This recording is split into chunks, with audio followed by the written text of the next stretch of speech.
But thank you very much. I just want to say a quick hello. Hello, everyone.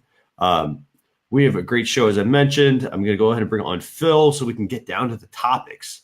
We've got some great topics to discuss tonight. So let's go and bring on Phil. Phil, hey, how are you doing? Hey, buddy, welcome back home. It's good to see you in your normal state. Thank you very much. Thank you. It's good to be back. Yeah, man. How's everything going in Tampa, Florida? Anything good this week? Oh, man. So the Bucs are playing tonight. It's the last preseason game for the NFL. So that's exciting. We got Jameis Winston suspended for a couple games. So hopefully our quarterback doesn't kill our team and fire all our coaches. Gotcha. So who do we have this week on the show? Last week we had Alex Abel.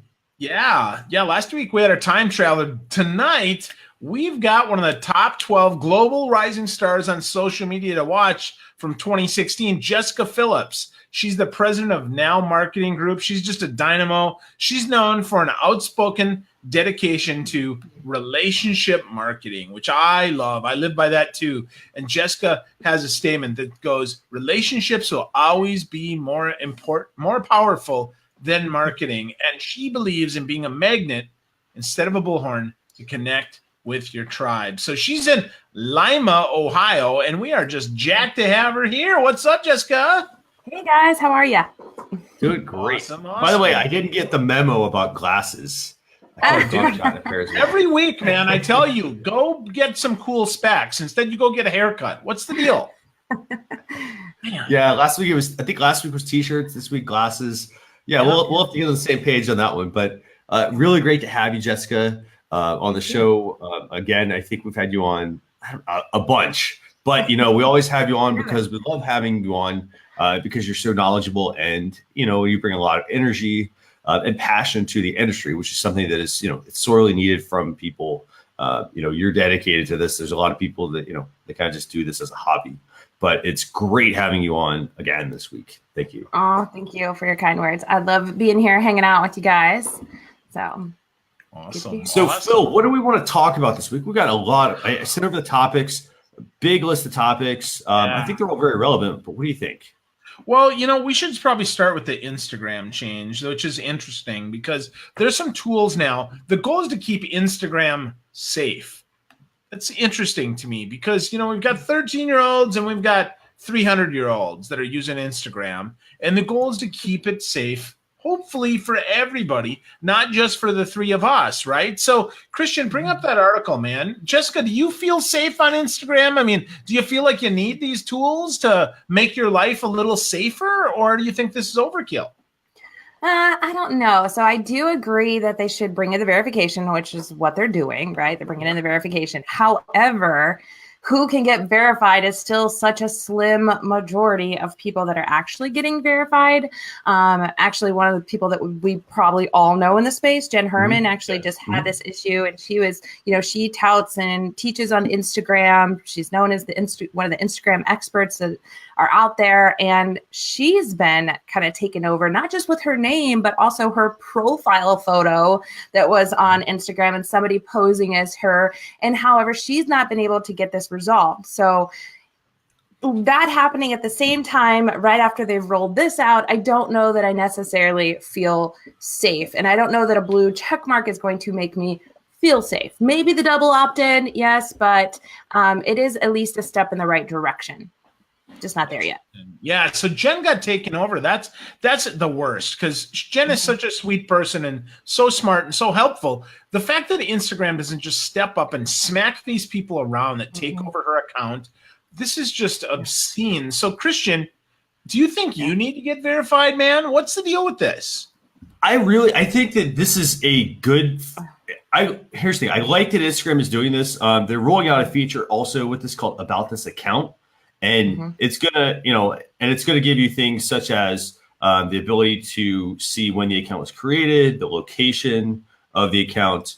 They're gonna show you also, like, you can turn on notifications, all that sort of stuff. But the ads that they're running, any former usernames. But I still think the responsibility is gonna fall on the user to read. And I think this is sort of a big problem, actually, because, where I'm currently at, and here's the thing, and I say that here, like, for instance, here, a lot of businesses that I speak with, they say, hey, you know what? We don't write blog posts because, hey, people here don't read. We know they don't read. They don't read their website. Remind people where here is, Christian. Give them the context, right? Overseas. I'm overseas in the Middle East area. And so people don't read, they watch YouTube videos. So they basically believe anything that's being said online. And so I think this is a big, big, big problem to have that we need to figure out a reasonable solution because, as a result, people are not reading and they're just believing the picture. They're believing the picture, like in this case, they stole Jen's, photo or they took her bio or whatever. They're even showing you with this feature former usernames as well. So this way, maybe you could, become a detective and, kind of trace back through, well, okay, are there, is this a fictitious account? Is this a real account? So I think they need a better verification process. But as Jessica mentioned, it's a silly blue check mark. It really means absolutely nothing because people, they still think the check mark is like gold, but it really, I do like that they're making you send in your driver's license. I mean, it's kind of still scary to send your driver's license into someone, but at the same time, at least they're verifying it that way, which is a step further than anything else I've seen. Yeah, Facebook does it sometimes as well, or they have been doing it for a good while. Yeah, but true. There's never a formal process though. It would always be like, oh, hey, this person needs we need to verify your address. This one needs, a driver's license. So I think this is a good feature, but I'm not really sure how you solve this. Any ideas, Phil? Well, the only way to really solve this is to connect accounts, right? So if you've got a Facebook that's, Social Chefs, and then you've got an Instagram that's Social Chefs, and you've got email at socialchefs.com, and then you show that, yes, indeed, I am the who is owner of socialchefs.com, we can have that. These blue check marks, though, are junk, but there should honestly be better reporting tools so that Jen can go and say, this butthole is pretending to be me. Remove this person from Instagram, and it should go off to a real person. And it should be reviewed within 48 hours. Because you know what? If you're Instagram, you're like, Jen could be an amazing brand advocate, and she is.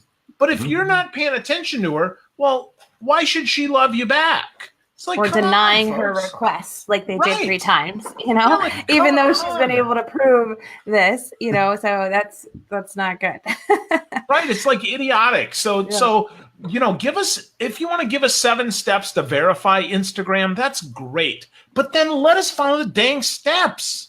And then, do what you say you're going to do. Don't make this for brands. Nobody's pretending to be Nike. Come on. Well, and and what's interesting about that is, for example, if I'm Nike or I'm a very, very, very large brand, I can easily get that stuff removed. And in that case, all I have to do is say, hey, let me get my lawyer involved. But, for the growing, I wouldn't say a small business owner, with a really tiny account, but I'd say, the notable personality, person that, hey, you know what, people already know this person on Instagram or as an Instagram person. I think that there needs to be a much more streamlined process. And I also look at this very, interestingly. Facebook has essentially, if you can look at this, they have 3 chances to get things right. The first one was Facebook. The second one is Instagram, which you would think that, hey, they're rolling out this feature to let me see, for instance, what ads this company is running or this account is running. Hey, that just came out on Facebook a few weeks ago. So they're it seems like they're ahead of the curve. But then now, okay, then you have this little, little hiccup here with verifying an account. I think, maybe that'll take them using WhatsApp to get it right. I don't know. Yeah, because they said that still it's going to be less of a chance of getting verified unless you are like a news personality or a big celebrity or a big brand. It's not going to happen. And they're going off of number of followers. So hopefully they're checking with the verification of that those are legit. And that still that's not a big chance that everybody's going to get verified. So, I mean, still they rolled out, the steps on what to take in order to push this out, and how to update your driver's license and upload it, But, don't be sad if you don't get it, because apparently they're going to be a little tight with the check marks. But that goes back to Twitter. I mean, that's exactly what Twitter did years ago if you wanted to get verified. And it didn't matter who you were. I mean, I worked with some big brands and people, and it was hard to get verified even then. You know, I honestly think every account should be verified. You know, kind of as Phil mentioned. Absolutely. Verify them all. Eddie Garrison makes a good point, right? This is a paper change for now, but verify real people. It's okay that some people don't, but if I request to be verified, again, if I jump through your 7 stupid hoops, give me the check mark. You know, stop pretending like this is, it's like the Holy Grail. I'm so glad Indiana Jones found me. Get out of here. Stupid. Exactly. Agreed. For brands and for people, you know, they should do that, just so that gives you a peace of mind versus going through and trying to, you know, be CSI and see how many usernames this person's had and all that. But at least it's a step in the right direction. We'll give them that. Yeah, it is. And they're doing things. They're doing the authenticator apps. So, for example, you know, now they're letting you log in and then have to, you know, do basically, you know, a double verification. I think that makes a lot of sense as well to have. You know, again, though, that, for instance, might cause some issues for people who have you know, a social media manager managing their brand in a different location. You know, it may cause issues, but hey, that's a minor road bump, right? Or you know, a road bump there, because I think that. By having you do that sort of verification, you know, it does say, hey, you know, I have my device here. It's kind of what Apple does. You know, if you want to connect in certain locations, it makes a lot of sense. So I'm glad they're putting the, you know, making these, you know, small steps forward. But we done with this topic, or we want to keep talking about it? I think we're done. I think this is good, right? And when we talk about Instagram, and remember, Instagram is owned by Facebook. Let's move on to Facebook now, giving you the ability to rate fake news. So, you know, my cousin Vinny, who posts a lot of crap from the local bait shop, that's his news source. Now we can call him out as more fake than that person who keeps posting those Snopes things, that 1 out of a million Snopes entries is left-leaning. So I think this is good for people. But again, Christian, you made the point, man. People don't freaking read. They don't read, man. And they just want what validates their opinion. So, Jessica, do you even care that this is a feature now? Is this going to help you at all? I think it'll help me to not get the people that do jump into every news stories and call it, you know, real. It was kind of like this meme I seen the other day, and it was like, here's how you make a smooth ball out of tinfoil. You just stick it in the microwave for 5 minutes. And they're like, if you do this, you know, remove me as a friend. But, you know, the people that are sharing articles just because they read the headline and not really looking into the validity of it. So I do think that this is a move again in the right direction for Facebook, saying that they do have checks and balances. So if somebody is reporting fake news, that they are also validating that is legit fake news, because it can go the other way, right? It could be somebody just doesn't like what you're saying. And so they have this posse of people that's saying, hey, everybody report it as fake because we just don't want to see the agenda that we don't agree with personally, and reporting it. And then it was, you know, they had to jump through hoops to get their accurate news out there. So I think this is making a fair playground, if you will, as long as the checks and balances that Facebook isn't sharing all of what they're doing on the back end to give you this score. And I understand why. They don't want people, you know, gaming the system, which they say.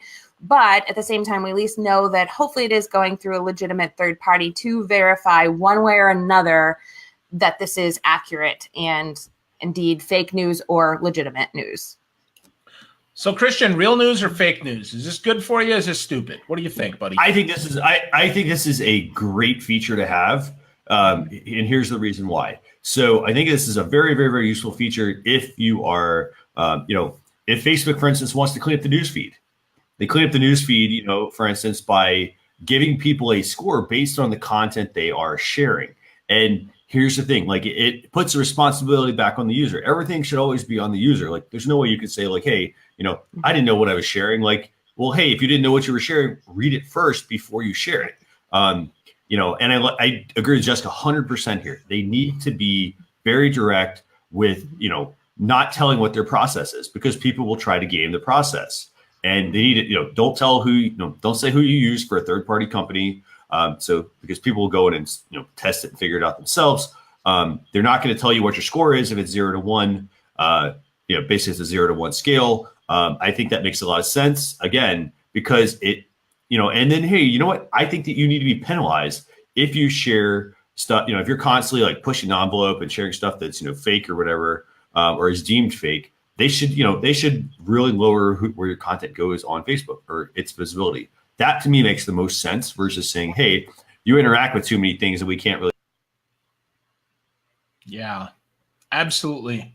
Absolutely, Christian. So good points there. So here's the challenge with this as I see it is if I don't know what my relevancy score is, I don't know how I can be more relevant, right? So Jessica, if you're 100 and I'm like, 98, well, there's not a lot of difference here. But if you're 100 and I'm like 16, then Facebook should say, hey, doofus, you can be better. Here's how to be better. I'd like to see a relevant score on this so that I can actually take some changes. And maybe it doesn't display it to the world, but I'd like to see mine and maybe some other smart people that have a better relevancy score so I can maybe emulate you, Jessica. So what do you think about that? I love that idea, honestly, or at least tell you the articles that have been flagged fake so you aren't going back to the well for more of the poison, right? So you're not sharing that. So I do like the idea of giving you a relevancy score like they do with ads, how relevant is it to your audience of the content that you share, especially for brands, right? And then from there, maybe the ones that have been flagged as inappropriate or not accurate news, that you are giving a list of these to say, hey, this one was deemed flagged or what have you, so not to go back to that source then. And it puts more credibility and responsibility on the people that are writing the articles in the first place. If they know that their content is being constantly flagged and we all know about it, if this was a thing, then this would put more pressure on them to provide accurate information. And no advertise. So don't let people advertise against it. That's the other thing is once it's deemed fake, no advertising should be happening, meaning Facebook should not put it on a landing page and put some things on the side and make money from this. This is the whole freebooting concept here. Absolutely. That's what they're doing, right? This is just scummy. If, this could just be Facebook saying, haha, I'm trying to do this, right? Eddie's asking, do we know if this works? Of course we don't. It's too new to tell. But we got to hope that we actually see some change. We see something that people can actually embrace and understand, because a black box is scary and people think it's the man trying to put you down, whichever side you're on. So I think that's bad. Too much black box anyway. Some black box so you can't game, but not complete black box. Yeah, they need a little bit more transparency with everything else that has been brought up in the past year. Yeah, absolutely.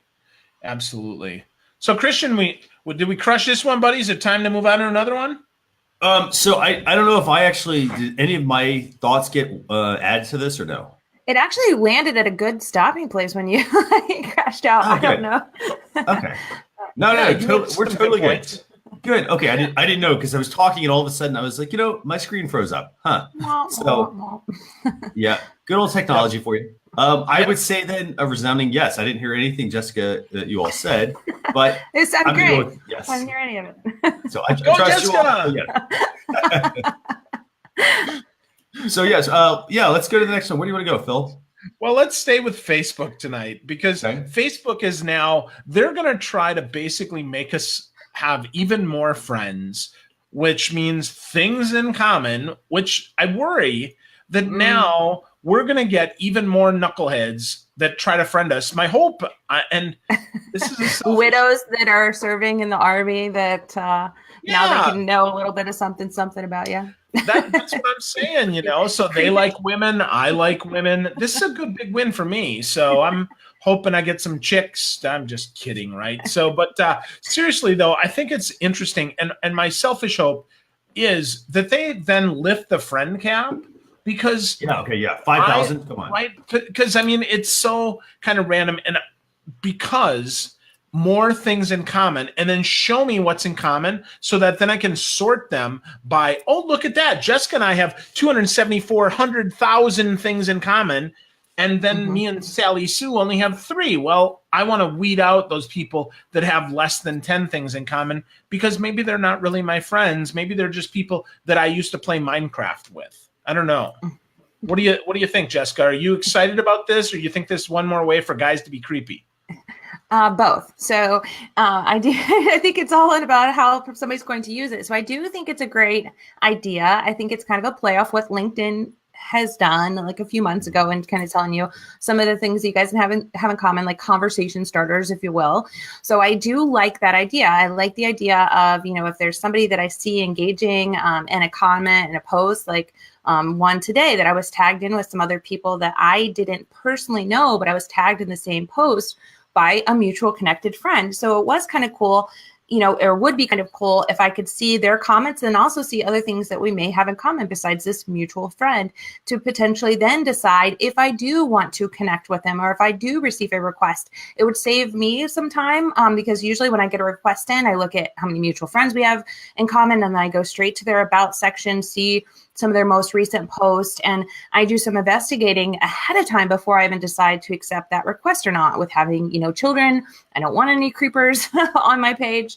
So I do some of that investigating. So this would help me in that, and also help, someone that maybe doesn't have some of those conversation starters, just instead of just accepting it, to maybe start a conversation like, hey, I see we have these things in common, and start the conversation. So I'm all about building relationships. I think this is a great way to do it. However, it does freak me out a little bit that it's going to be for everyone, right? And that creepers could potentially see that. So yeah, both excited and scared. Yeah, good. So what about you, Christian? What do you think about this? I think that on one hand, this is a fantastic feature to have. I think that, as Jessica mentioned, you get a friend request from somebody. How does the current process work? You go to, you hover over their name, you go to their profile, then you have to go to their about section and find all that stuff. So this will cut out a lot of unnecessary clicks. You'll be able to hopefully see it right there in the feed. That to me also sounds like something that could be automated using some AI there to show me, for example, Facebook doesn't manually have to go through this. So, but on the flip side, it does worry me a little bit because all somebody has to do is go in and change, where they went to school, or, it gets into basically a data privacy sharing policy to me, which, is a bit of a concern. Are we going to now have to go into our profile and say, allow this to be able to be seen as a things in common feature?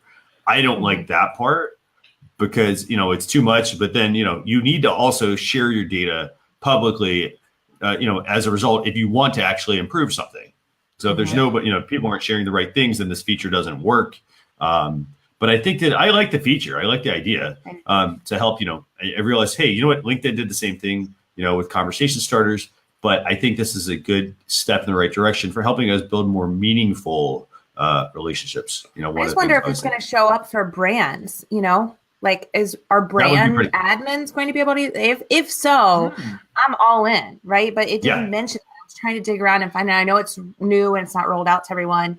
But if this is for brands, like as an admin, I can see some of the things potentially we have in common, or an admin has in common with the people that are engaging with the page. That is amazing. That would be super cool. Right then there. I can get really specific on persona data, for my page. So I don't know if that's the case or not, or will be the case, but if so, Facebook, 2 thumbs up. Yeah, well, I think that's the point, Jessica, that we're going to here is that we're going to see that 17 people that have these 4 dimensions in common engaged with this ad. Therefore, it's an effective ad because of these 17 dimensions, building out a more complete person, likely in an anonymous way. The question that I worry about is that whole privacy thing that Christian mentioned, is this data just for brands, which is then makes for more relevant ads, which honestly, that's what I want on ads. I want more relevancy. But if you're telling me this is for non-friends, like human to human, profile to profile stuff, I'm like, why do I even care? Is it because, I want to, do I want more friends on Facebook? No, I really don't. I don't know. I mean, or yes, I do. In which case, give me more people that I can go with. I I don't know. I'm with you though, Jessica. If they let brands do this, this could be 2 major big thumbs up. Totally agree. And it may give me some reason to go and clean up some of the groups that I've probably been added to from forever ago, and all the pages that you like. You're like, when I see people follow this, I'm like, I don't even remember following Pets R Us in 2010 or whatever. Yeah. I've got my GeoCity site is still up and blogging. So if you want to come by, add me as a friend, that'd be okay with me. So, hey, and I'm still in MySpace. Yeah, so that's good. By the way, I did bring up a screenshot here. I wasn't sure if that was visible, but the screenshot actually shows the feature for those of you who haven't seen it. So you'll see at the bottom here, it'll say this person is from Phoenix, Arizona. Are you seeing that, Phil, or no? No, that's okay. Might just be me. It's kind of hidden at the bottom. Yeah. That's okay. Do what, Jessica? I just didn't want to get that uncomfortably close to the camera to look at the screen. I can see it now. I can't see it. Help me out. Help me out, Christian. I'm not seeing it. I just made it. Now we have no viewers. I'm sorry, guys. Okay, does that work? It's me again. No, but that's fine. It's me.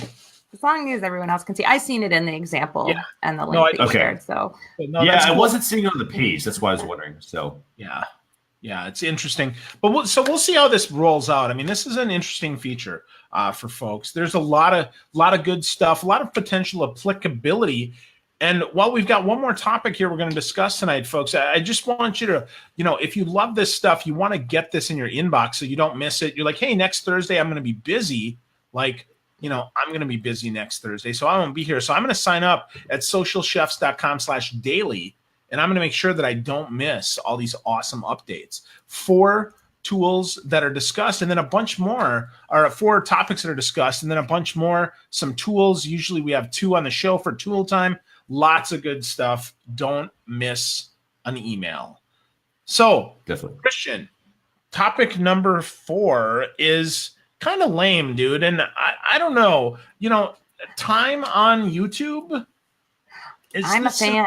Really? I am a fan. As a mother, I'm a fan. For your kids, right? For your kids. How's this? Is this at all matter for? Well, not just that. So here's the update that I like, and maybe you want to share what it is, or I can go all in on my soapbox.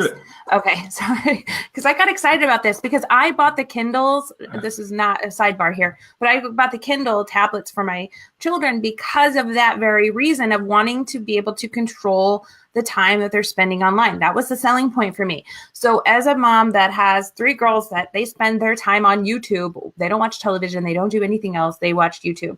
I love the fact that it can tell you, how much time you're spending, and you can set up some controls. And then for me personally, it's good to know as we're moving into more of a mindfulness kind of year and wanting to know how much time I'm spending. I like that. But more importantly, I like that you can sign up for one update for the day if you choose. So instead of you getting a ding every time somebody's uploading their new video and it's publishing, you can get it all in one succinct announcement. Perfect. Love that.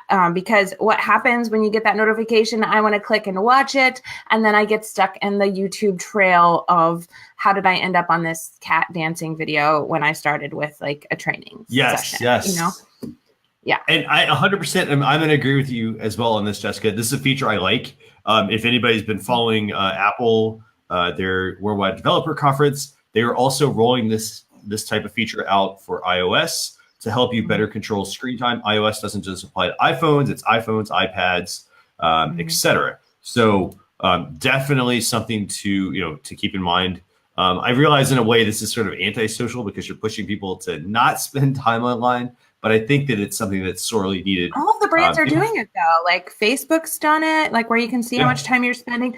Like everybody's doing it, and I think it's going to. So for brands, because I know we're talking about this from a brand perspective, what's in it for brands, right?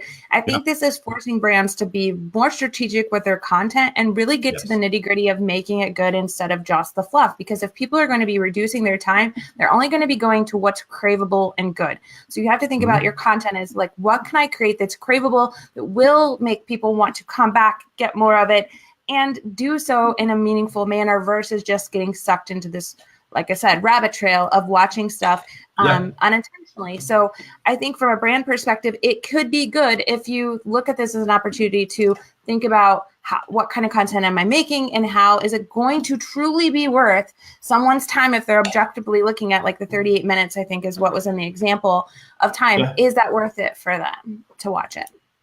Interesting. I agree with that too, Jessica. I think that's a really good point. Hopefully it will force brands to go shorter, deeper, and better, and catch our attention, because if I know my plate is only 38 minutes big, I don't want to spend 3 minutes on that. Now I wonder though, does that include commercials? Good point. Right? Because here's the challenge. ESPN does this all the time. For a 12-second highlight, I get a 45-second ad. Like, come on, man. YouTube Red. I don't know what ESPN. commercials are about. Right?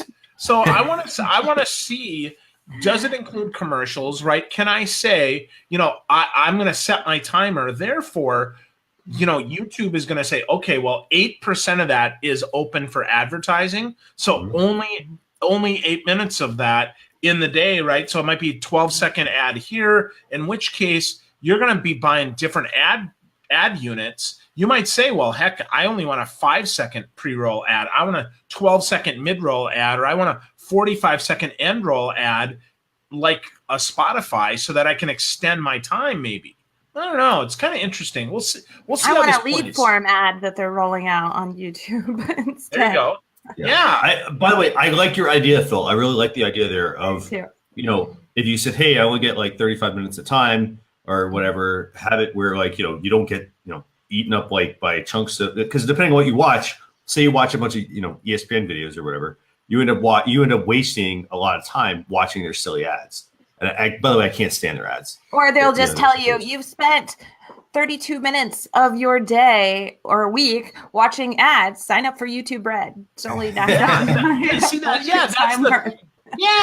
That's the shit, right? That sucks. I don't want to see that. Yeah. So I overall, I think this is a fantastic feature. I mean, you're going to you basically update your YouTube app within your device's app store. Then within your settings menu, you're going to be able to see the time watched. In this case, if you look at the screenshot, we've got your time today, time yesterday, the past 7 days, your daily average. But you also get, as Jessica mentioned, like there's one feature that's, remind me to take a break. You can turn that on. I think that's something that, should be on for a lot of accounts, even if it's just a quick notification to kind of give you an idea that, hey, you know what? When that notification comes on, I've been on for, X amount of time. A lot of times we get lost, as Jessica mentioned, watching a video or going to do a task. And, we find ourselves on, YouTube watching a bunch of videos that really aren't related to the work we're doing. So there's that. I also like the idea of the single notification that they're rolling out. That makes sense because, one of the biggest challenges, I think, is we get too many notifications. And so every time our phone dings or buzzes or the screen, even just the screen pops on, we're doing something and we're like, out of the corner of our eye, we want to go check that. So I think that's very useful. And then also the whole idea of setting essentially a do not disturb on YouTube makes a lot of sense as well. And, we've talked about this theme a lot tonight, and it's the idea that the responsibility is still on the user. YouTube, Facebook, Twitter, Instagram, it doesn't matter what tool they come out with. They cannot do everything for you. Like Jessica, for instance, like, do you have, like, you run a business, for example, what do you do? How do you still stay connected, but yet still, find time to, for instance, be online and check your social? Because I see it everywhere all the time. Yeah. So I use the Darren Hardy method. So I do 90 minutes on, 15 minutes break. Okay. And I'll do work on one single task, whether it takes me 30 or however much time, and do 90 minutes on that task if that's what it's going to take me, and then take a 15-minute break. So we do walks around here, and all of us have some kind of Fitbit or something that it reminds you to take breaks. I have mine on my phone, so it'll remind me. So I just have it set for that method because it does increase your productivity. So if you're looking at this as, from a YouTube creator even standpoint, it is proven time and time again the more that you can go all in and then take breaks, you're actually getting more workable time. Darren Hardy's a great speaker and practitioner on this method. And he talks about how like the average entrepreneur, when they're working, they only get on average 19 minutes to 28 minutes of work done throughout the day. The rest of the time they're running around like, doing little things and nothing ever gets truly completed. So working all in on something and taking a break does clear your mind, helps you be more productive and more, thoughtful on what you're doing. So I think it's a great idea. Are there any books that any books you followed, or is it just more of his methods? I follow the Pomodoro technique, which I think is the same thing. It's online and video, so you can watch some of his videos and take a break and then, get through it. He does have books too, but I've done it all online, the courses. Yeah. Okay. Mm-hmm. Yeah. I mean, that makes a lot of sense. I mean, and I will say this, I've even done, I do the Pomodoro technique, which is very similar, where, you work, you take a break, it works. Honestly, if you can sit down, like you will be amazed, I think, at how much you can get done. And I'm not advocating, that, hey, everybody should be doing this, but you will amaze yourself, I think, when you try it, that, hey, oh, wow. Oh, it's 15 minutes. I can't get anything done. You can get a lot done in 15 minutes if you're very focused on it.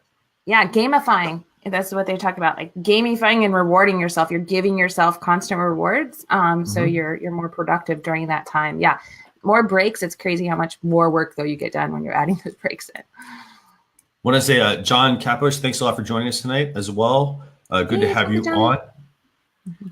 So, Phil, where do we want to go next? Are we at where I think we're at my favorite time of the night, man. It's tool time. We're talking some tools. Got two awesome tools that can help transform your business, make you more productive, and hopefully make you some money. So, Christian, I think the first one we should talk about is Otter.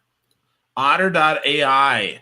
My favorite tool of late. First, I can't take all the credit for finding this one. Christopher Penn found this in a group that I'm in. People were talking about Rev.com and Temi and Trent.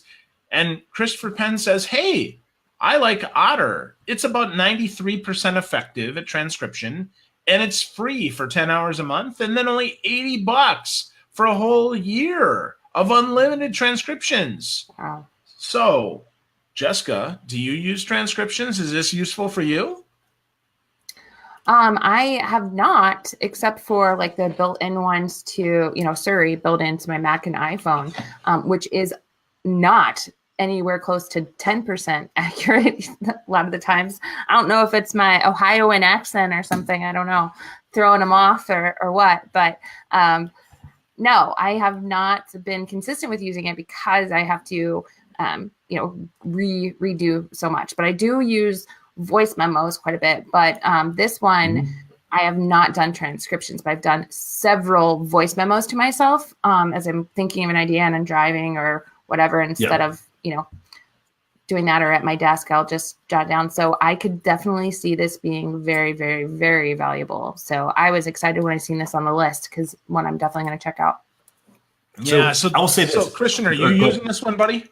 I'm not using this one, but for instance, I use Evernote a lot.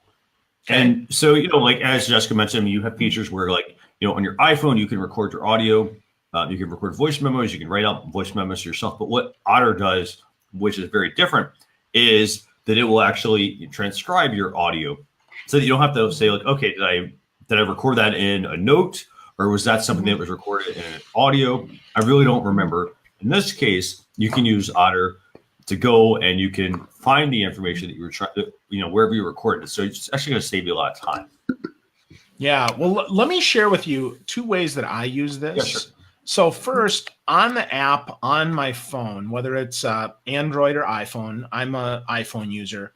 What's great is if you sync it with your calendar, it will actually put the title of the appointment on there, and then it transcribes it in real time.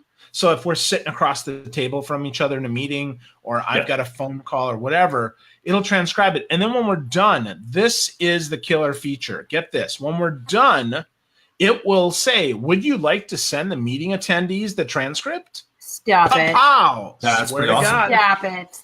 It's killer app. Yep.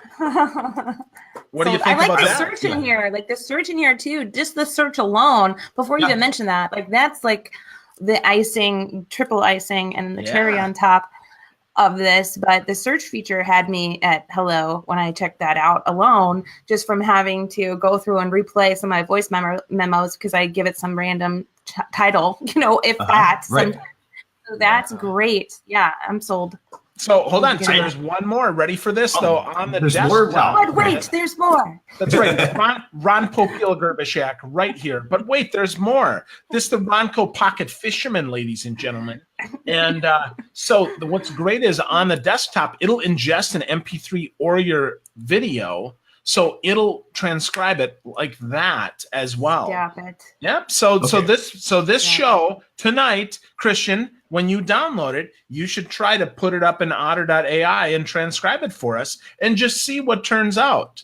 Don't edit it. Just put it in a Word doc and put it up there for people and see, because you get 10 hours a month, Christian. That's shows we have a month for. That's at least exactly, shows, baby. Yeah. This is, I will say, go ahead, Jessica.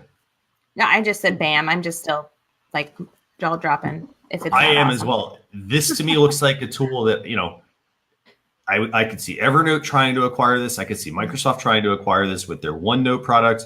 I could see, if I'm Facebook or Apple or LinkedIn trying to acquire this as well. I also, you make me think more about this. For example, hey, you put up YouTube videos. You want to add transcription to your YouTube videos. Bam, you got it right there as well. Good idea. So so you don't have to say, hey, I got to have a third-party transcription service. Look at this. That's pretty fantastic. This is a great tool. Yep. From a productivity standpoint, if I'm a business, for example, I'm busy. As Jessica mentioned, she's driving. She has an aha moment, an idea. She wants to capture it. Don't just take it down as a voice memo. Try Otter Notes. Test it out. Yep. As Phil mentioned, you get 10 hours a month. Give it a try. It's $80 after that, which I worked that out to. It's about, 22 cents a day. It's not very much. If if you're going to use it, $10 a month. If you don't want to commit, get this, $10 a month, which is so stinking cheap. I mean, that's 33 cents a day, folks. And I can say, hey, Siri, open Otter, and it's going to open and look at that. Pow. My little Otter opens right up, baby. If somebody's looking to start a side hustle for virtual assistant doing transcriptions, here's your website. Build your website and secrets kept with us here. That's it. Well, you still got to edit it, right? You still got to format it. Those are some of the challenges, but you can listen and edit it in real time, which is super easy. I mean, for real, this is one of my favorite secret, not so secret weapons, because I tell everybody about it. Very good app, I gotta say. So 2 thumbs up here. I'm sold on this. Get you some Otter. Get you some Otter. So that's tool number 1 for the week. Pow. $80. Tool number 2, and we still got 15 minutes. I got to say, we're doing really well with our efficiency on the show. This is great. That's it. That's JessicaTheBomb.com. That's why. So we want to. She's from Lima. We want to keep the show under an hour as much as we can. So the second tool is called TextExpander, and this is one of my favorite apps that I personally use a ton. What this does is allows you to create keyboard shortcuts, and it does more than just oh, hey, I can put in let's see, I can put in thank you TYVM for and have it write out thank you very much, for instance. But I personally use it for writing out email addresses. Who's tired of filling out a form, putting in your email address? So what you can do is you can set up your email addresses. Just a quick keyboard shortcut. You type it out. It will populate your email address in pretty much any form.